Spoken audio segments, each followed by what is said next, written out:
Good morning. It's the 21st of September, a Tuesday, and our reading is from Proverbs 15:4. Speech that heals is like a life-giving tree, but a perverse speech breaks the spirit. This reminds me of James.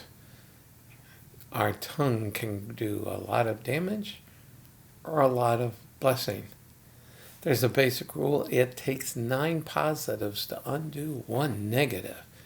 Certainly need to keep that in mind in relationships with spouses, with kids, with parents, with anybody. And the fact is that we are called to lift one another up.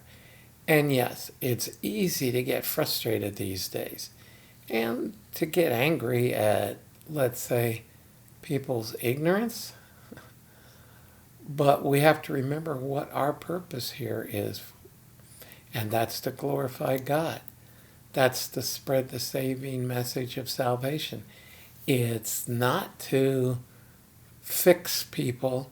It's not to straighten them out because we know best. It's to be loving and gentle and humble, and to encourage, and that's especially true within the body. We're told to encourage one another.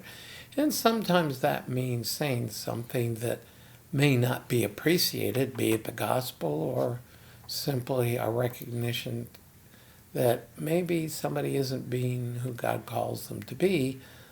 But again, not with a judgmental spirit, but in a loving way, with humility, with recognizing that we're all in the same boat and none of us have our act together.